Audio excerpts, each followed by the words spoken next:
Jacques Lacan es el psicoanalista francés más famoso del siglo XX. Sus tesis han sido criticadas y alabadas a partes iguales.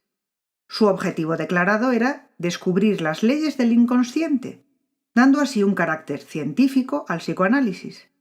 Sin embargo, su obra es todavía más especulativa que la de sus predecesores en ese área, lo que constituye una de las razones fundamentales por las que se le ha criticado incluso salvajemente. A la vez, resulta que estas especulaciones de Lacan han resultado altamente inspiradoras desde el punto de vista filosófico. Han tenido impacto también en el análisis de textos literarios y en el cinematográfico. Se podría decir que Lacan crea una especie de filosofía psicoanalítica o psicoanálisis filosófico que lo convierte en una figura a caballo entre los dos campos y que por eso es insoslayable. Admito que a mí personalmente me habría encantado poderlo soslayar, porque escribe difícil, él dice que barroco.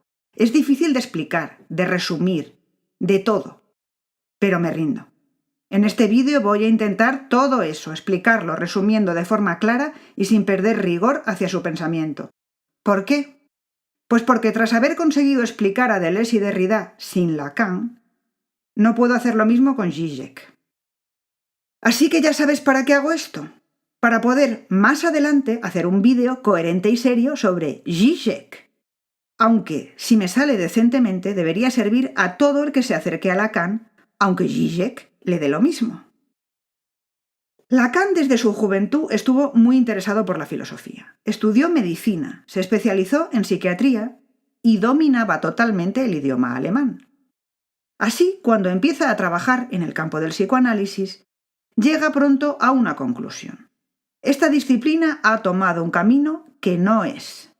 En particular, tiene mucho problema con el desarrollo que le han dado los psicoanalistas norteamericanos. La raíz de esto, en la que no me voy a parar, es que ellos hablan de un ego estable. Lacan es diametralmente opuesto a esta noción. El ego es inestable. Pero la cuestión es que él cree poder demostrar que tiene razón. Y cree que puede refundar el psicoanálisis, porque él puede volvernos a explicar a Freud, gracias a que él puede leerlo en alemán y evitar todas las nociones equivocadas debidas a las malas traducciones. Además, Lacan sabe cosas que Freud no sabía y que le van a permitir reformular a Freud desde la relectura y nuevo análisis de su obra. ¿Qué sabe? Pues fundamentalmente lingüística y semiótica. Conoce el estructuralismo de Saussure y Jacobson y también convive con la obra de Claude Lévi-Strauss. Así que, en resumen, Lacan lo que hace es una reinterpretación en clave estructuralista de los hallazgos de Freud. Por último, aunque es verdad que Lacan deja el flanco descubierto para la crítica de cómo demonios va a hacer avanzar el psicoanálisis, basado en el análisis de textos en vez de basado en la experiencia clínica, sí hace una aportación clínicamente relevante. En los años 30, hace unos trabajos sobre el estadio del espejo que son detonante también de muchas de sus tesis. Tras esta introducción rápida, vamos a ver cómo enlazar lo que propone Lacan, empezando por ese detonante. El estadio del espejo. Un bebé, antes de poder andar, coordinar sus movimientos o valerse por sí mismo para las tareas más nimias, sí puede reconocerse a sí mismo cuando ve su imagen en un espejo. Aquí empiezan todos los problemas para un individuo, según Lacan. Pero no te preocupes, que también, según Lacan, sin el problema que surge aquí, la cosa sería todavía peor. ¿Qué le pasa al bebé cuando se ve y se reconoce? Pues le pasa que se divide. El sujeto se aliena de sí mismo y empieza, en este momento, a funcionar el registro imaginario. Normal que el ego resulte que es inestable. El bebé se percibe como un ente fragmentado y desvalido, pero se ve como una forma completa y podríamos decir que resultona. Le hace mucha gracia lo que ve, le gusta mucho. Su imagen es mucho mejor que su percepción y supera su sensación interna y la amenaza que le produce esa fragmentación, identificándose con la imagen que ve. Esa imagen es él, pero no es él. Es mejor que él. De aquí la división del sujeto y que Lacan hable de alienación. Te reconoces como tú en algo que no eres tú, en algo que ves como mejor, pero que sabes que no es. El estadio del espejo, que pasa a ser paradigma de lo que Lacan llama registro imaginario, le da pie para una serie de particularidades suyas y para una reformulación de Freud basada en Hegel, más concretamente en lo que se ha dado en llamar la dialéctica del amo y el esclavo. Me explico. Por una parte, a Lacan le gusta utilizar una pseudoálgebra, hacer esquemas y utilizar letras para designar sus conceptos. Y esto se ha popularizado tanto al hablar de Lacan que no puedo ignorarlo. Es necesario saber qué es el gran A, el objet petit a, la S barrada, la I mayúscula. Aquí en el esquema del estadio del espejo ya aparecen. La S barrada es el sujeto que se divide en este momento, entre lo que nota que es y lo que ve y decide que es, pero sabe que no es, podríamos decir. El sujeto se aliena porque se escinde a partir de aquí y nunca estará completo. La S pasa a ser el sujeto, pero del registro imaginario. Está en el lado de la imagen que ve el bebé. Eso es lo que significa imaginario, que es una forma que ves. El objeto A minúscula, o sea, l'objet petit a, es tu imagen. Y esto tiene mucha miga. Probablemente es la aportación más original de Lacan. Tu imagen es un objeto. La ves como un objeto. Tú, sujeto, pasas a considerarte un objeto. Esto es parte de tu alienación. Recuerda que alienación en Hegel recoge el momento de negación de la dialéctica y que viene de la palabra latina para decir otro. Tú, al verte, te objetificas ya solito, sin ayuda. Utiliza la A minúscula porque otro en francés es autre y empieza por A. Pero, importante, distingue A minúscula de A mayúscula, porque ve posibilidades nuevas inspirado en Hegel. El objet petit a es el otro que no es el otro, que eres tú, en este momento al mirarte al espejo. Y es a la vez el objeto de deseo. Y aquí entra la mayúscula y la relectura que hace Lacan del complejo de Edipo freudiano. Esta A es el otro de verdad, el otro que no eres, ni puedes tener, ni puedes dominar, ni nada de nada. Es el otro de la dialéctica del amo y el esclavo, el de la lucha a muerte por el dominio, ese. Pero aquí es el adulto que sostiene al bebé desvalido ante el espejo, que normalmente es su madre. El bebé se ve, se identifica con esa imagen, le parece bien, le gusta, querría ser eso que ve. El deseo es el objet petit a. Pero es que entonces, además, se gira hacia el gran A, su madre, y mira a ver qué le parece esto. Quiere que le parezca bien. Quiere ser el objeto de deseo de su madre. Y ojo, dice Lacan, esto no tiene ningún elemento sexual dentro. El bebé, que todos fuimos, quiere ser petit a, desea petit a, y quiere ser objeto de deseo del gran A. Y cuando ve que al gran A no lo controla, porque no es un otro que esté dentro de sí mismo como petit a, y gran A tiene otros intereses, como el padre del bebé, por ejemplo, no lo pasa nada bien. Todo esto, que es paradigma del registro imaginario, según Lacan, ya contiene los elementos básicos que constituyen nuestra neurosis. Porque sí, todos estamos neuróticos y todos somos un saquito de ansiedad. Y aquí está el origen. Estamos divididos, alienados, negados, somos un sujeto que no es sujeto, que es objeto y que se proyecta en su petit a, en su objeto de deseo, y el deseo, ojo, siempre es síntoma de una carencia. El objet petit a, que parte de nuestra imagen en el espejo, se vive como una pérdida. Queremos recuperar algo que en realidad nunca tuvimos. Esta pérdida simbólica es el motor del deseo y nuestra condena, porque a lo largo de la vida se materializará en objetos y personas a través de los cuales creemos que podemos llenar el hueco que nos deja. Queremos recuperar lo que nunca tuvimos. Nunca podremos lograrlo. El deseo jamás se satisface. Además, querremos ser objeto de deseo de los otros con mayúsculas, los gran A. O sea, nos falta algo, por definición, nos pasamos la vida buscando satisfacer un deseo que no se puede satisfacer. La cosa ya va mal, pero es que después, según Lacan, caemos en el lenguaje. Sí, caemos. Hasta ahora nadie nos ha dado las reglas del juego y aún así ya tenemos problemas. Pero ahora van a venir más. Ya he dicho que Lacan quería encontrar las leyes del inconsciente y su afirmación más famosa es que el inconsciente está estructurado como un lenguaje. De ahí su revisión estructuralista de Freud utilizando conceptos de Saussure y Jacobson. Al caer en el lenguaje aparece el segundo registro psicológico para Lacan, el registro simbólico. Es aquí donde los problemas apuntados ya en su interpretación de lo que significa el estadio del espejo se van a solidificar, por así decir.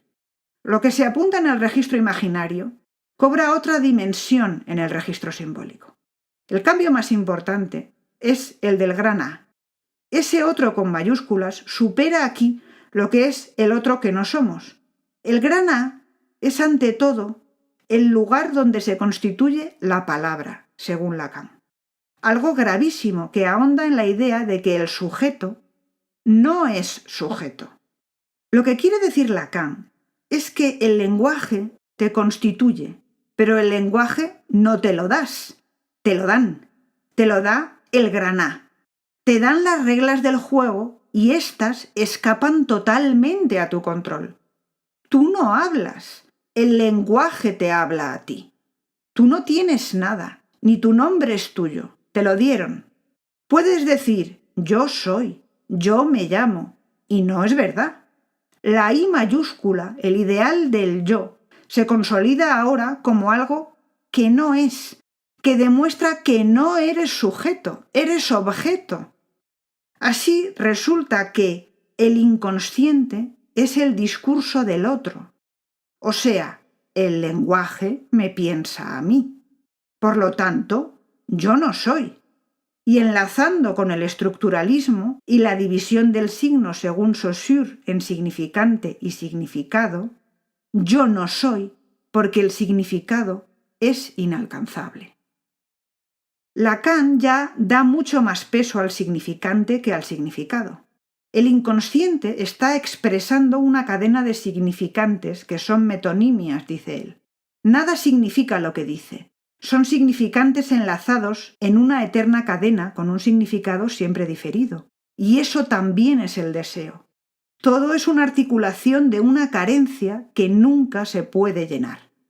Resumiendo, tú no eres un sujeto, eres un objeto, pero peor, eres un objeto vacío, una negación, porque eres deseo, que es una carencia, pero tu deseo nunca se verá satisfecho, porque buscas llenar ese vacío que te ha dejado la pérdida de algo que nunca tuviste a través de cosas o personas que son otros significantes también que no pueden nunca solucionar tu problema, que es irresoluble. Claramente todos somos unos neuróticos en mayor o menor medida y a todos nos vendría bien hacer terapia. Pero ya dije al principio que todo esto podría ser mucho peor, y no es broma. Porque todo esto existe como problema, pero resulta que es a la vez un mecanismo de defensa. ¿Contra qué? Contra lo real. El registro de lo real es el más difícil de explicar, porque es lo que no se puede decir, lo que escapa a los otros dos registros, pero además es lo más duro mentalmente, y al pensar en cómo hacerlo comprensible, se añade la dificultad de no querer ser un detonante de recuerdos de malas experiencias para aquellos que han tenido ya en su vida algún choque con lo real. Así que primero lo voy a explicar teóricamente y luego utilizando una película como ejemplo. No se me ha ocurrido nada más claro que sea más o menos inocuo. Lo primero que hay que decir es que lo real no es la realidad. Más bien al revés. La realidad la tienes para tapar lo real. Según Lacan, necesitas los registros imaginario y simbólico para evitar enfrentarte a lo real. Y precisamente los registros imaginario y simbólico te permiten tejer tu realidad. O sea, la realidad la ves y te la cuentas, pero es una ficción. Es de día, vas a trabajar, tienes una familia, te gusta ir a esquiar, estás terminando de pagar la hipoteca. Esto es la realidad. La ves y te la cuentas y es realidad. Es tu realidad. Lo real es el registro psicológico de todo aquello que no puede ser procesado en los otros dos registros. Y por eso es aquello que se vive como un choque, una ruptura, dice Lacan. Y lo que rompe es la realidad. Al no pertenecer al registro simbólico, no se puede expresar con palabras. Y al romper la realidad, dice Lacan, es aquello que genera comportamientos incomprensibles para los demás en el individuo, y lo que al individuo le genera la sensación de que la realidad es incomprensible. Así que, en su máxima expresión, sería todo aquel acontecimiento que genere trastornos de estrés postraumático en el individuo. O sea que no es broma. Si has sentido ese choque en tu vida que te ha sacado de la realidad y te ha hecho mirar alrededor y preguntarte ¿qué demonios estabas haciendo si resulta que todo es absurdo y todo es mentira? Y además no puedes expresar lo que te pasa con palabras, probablemente ya estás entendiendo a qué se refiere Lacan y por qué es lo peor de lo peor. Pero si no es así, pasamos al ejemplo película. Gravity, película de Alfonso Cuarón, ganadora de 7 Oscars y protagonizada por Sandra Bullock. Aquí veo yo 3 posibilidades de explicarte lo real. 1. El personaje de Sandra Bullock está en una misión espacial, un satélite ruso provoca colisiones en cadena y genera escombros que orbitan a gran velocidad y destrozan todo a su paso. Sandra, bruscamente, se encuentra desconectada de todo, girando sin control hacia el vacío. El terror y el shock es tal que solo escuchamos su respiración. Eso es un real puro. No hay palabras, no hay arriba ni abajo, solo respiración. Cuando pueda por fin hablar, su situación será igual de mala, pero no será un real. Está ya trabajando psicológicamente para volver al registro simbólico, que no abandonará en el resto de la película y le permite volver a funcionar como persona. Eso sí, es un real puro, pero también es un real light, porque su vida no perdió sentido por esto. Entonces, 2. En la película también hay un choque con lo real de verdad de la buena, aunque se sitúa en el pasado y por eso ya te pueden contar algo. El personaje puede hablar algo sobre ello, no mucho, no puede expresar todo lo que hay ahí. Sufrió una pérdida que le impulsa a participar en esta misión, porque, como eso es un real de verdad, su vida perdió el sentido, pero ella quiere seguir viviendo y está intentando buscar la realidad otra vez, pegar los trozos que se rompieron. Ese es el problema que arrastra y que es gravísimo. Y 3. Este es para el espectador, que puede sentir un roce de lo real al principio de la película. Te dicen que en el espacio no hay nada más que frío y vacío, y te llevan desde ese vacío oscuro hacia el transbordador en el que trabajan los astronautas, con la Tierra al fondo. Ese plano y ese mensaje, eso es lo real, la insignificancia y sinsentido que puede sentirse ahí. Espero que más o menos se entienda qué es lo real para Lacan, eso que todos nos tapamos lo mejor que podemos porque en el fondo todos sabemos que está ahí, acechando. La inspiración filosófica clara en este caso es Nietzsche. Lo real es mirar al abismo y que el abismo te devuelva la mirada. Bien, Lacan ha recibido todo tipo de críticas.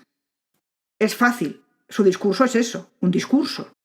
No es falsable, ergo no es científico y tampoco parece claro que clínicamente se aplique lo que dice. Pero su discurso es inspirador y filosóficamente relevante, porque ayuda a explicar determinadas realidades. ¿Por qué en publicidad tiene tanto éxito vender la imagen del deseo satisfecho? ¿Por qué se necesita dar una imagen de felicidad? ¿Por qué queremos estar en redes sociales y tener seguidores? Y porque, como diría Zizek, filosóficamente te enfrenta radicalmente a lo que es el ser humano. Lacan, criticado por los postestructuralistas franceses, sigue influyendo en filósofos actuales como Judith Butler y sobre todo en Zizek. Así que aquí te dejo esta explicación básica. Si te parece útil y quieres ayudar a que más gente la vea, suscríbete y ponle un like. Y si quieres apoyar la continuidad de este canal o quieres material adicional, visítanos en Patreon.